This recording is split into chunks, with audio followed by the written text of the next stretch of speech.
I created a secret with a man young enough to be my son.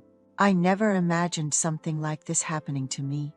Here, in this space, I'll share a story I haven't even told my closest friend. I met my husband at a college of education, and we had siblings. As an elementary school teacher, I lived near my parents' home and worked hard. Thanks to my parents taking care of the children, I could work with peace of mind.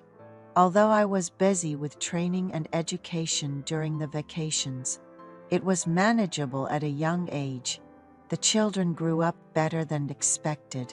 Now in our late 60s, our children have all moved out, and my husband has started doing something he's always wanted to. One of his bucket list items, he's driving a taxi.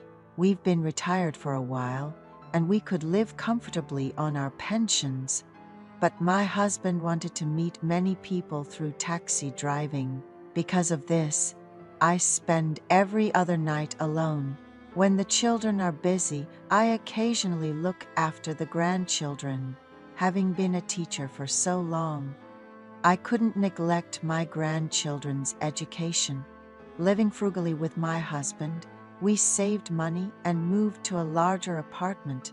Our son, daughter-in-law, daughter, son-in-law, and grandchildren sometimes stay over, and it seemed uncomfortable to have them stay in a cramped house.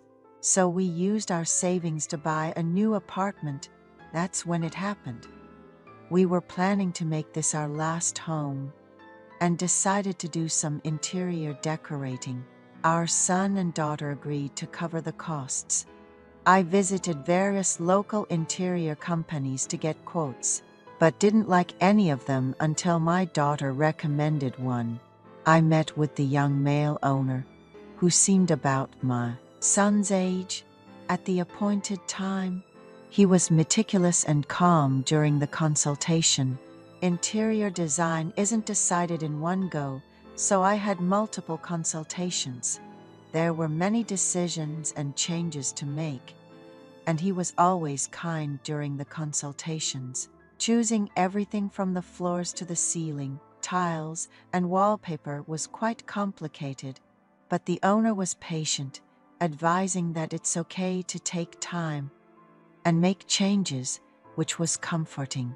Seeing how kind he looked, I asked, "Are you married?" And he replied, "No, I haven't had the time to start a family because of work." I said, "You seem about the same age as my son.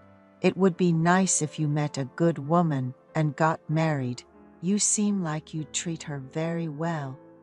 And our conversations became more comfortable, having dealt with parents for decades. This owner seemed to have a genuinely good character. As the moving day approached, we demolished the old house and proceeded with the renovations as planned. We started to decorate the house quite lavishly, to the extent that some might see it as extravagant. Every morning, new workers came to repair the house, and I would receive calls from the owner. "Ma'am, we're working on the bathroom today. It's going to be the loudest day.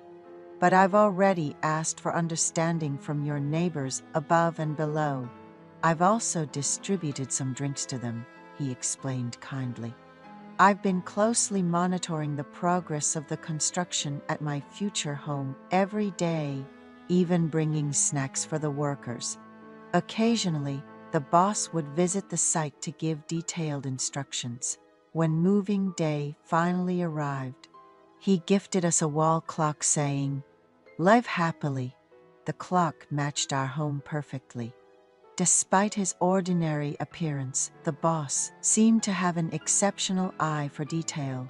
Living in a new house, especially in a bustling city center, brought immense happiness. My husband's taxi license was a significant investment, but our savings and investments from our younger days allowed us to spend without worry, knowing we could sell the license if needed. He found his new job very enjoyable, with some months bringing in more money than expected. One day, we even treated ourselves to a meal at a restaurant, a bit far from our home. However, issues with the house soon began to surface. After contacting the interior company about the defects, the boss personally came with his toolbox to fix them. Meeting him again after a year was delightful, and we exchanged news, including his recent marriage and his wife's pregnancy. He fixed the issues without charge, claiming it was still under warranty. On a particularly hot day, I offered him iced coffee, admiring his every move. I was embarrassed to admit my fondness for him, but he gracefully showed me a photo of his wife, who resembled me in my younger days. He mentioned that meeting me had made him hope to find someone elegant and well-mannered, like myself, and indeed he did. We caught up on each other's lives, and before he left, he advised me to take good care of my husband and stay healthy. After finishing up the repairs on our home, life had settled back into its usual routine.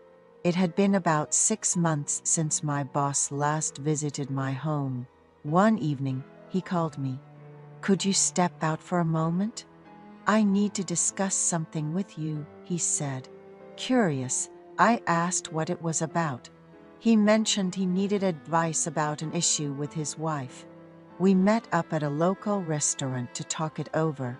He revealed that his wife had suffered an early miscarriage, and even months later, she was deeply depressed. She had an ectopic pregnancy, requiring emergency surgery and the removal of one of her fallopian tubes. The doctors had also found the other tube blocked, casting doubt on their ability to conceive naturally. My boss expressed feeling isolated. Having lost his parents in college and with his sibling living abroad, the stress of the miscarriage had strained their relationship, limiting their social interactions with friends who have children. Despite his own grief, he felt helpless in supporting his wife and sought my advice.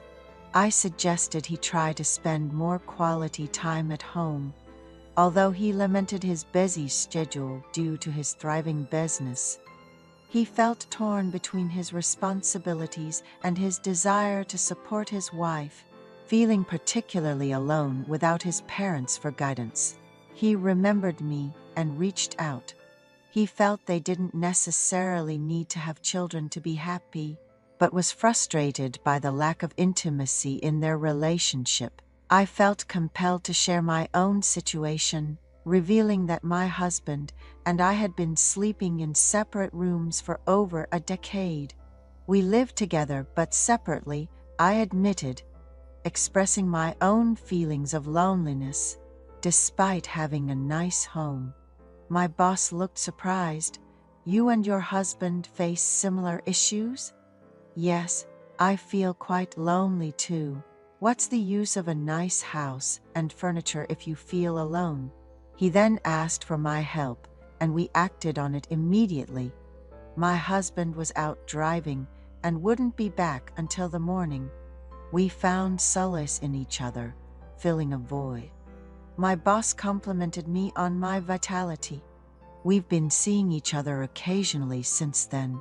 Whenever my husband leaves for work in the morning, I call my boss. He makes time to visit, and we share brief moments together, followed by a meal I prepare. He says it reminds him of meals his mother used to make, always asking for more. Despite his youth, he's been perceptive and understanding. Once my husband returned unexpectedly, but thanks to the double lock I had installed, we managed to avoid any issues. My boss had been careful, always bringing his toolbox and pretending to fix something. Whenever my husband asked why he was there, I'm conflicted by the deceit, knowing it contradicts the moral standards I've upheld and taught to my children. I'm aware this relationship with my boss may not last, but I've chosen to focus on the present moment.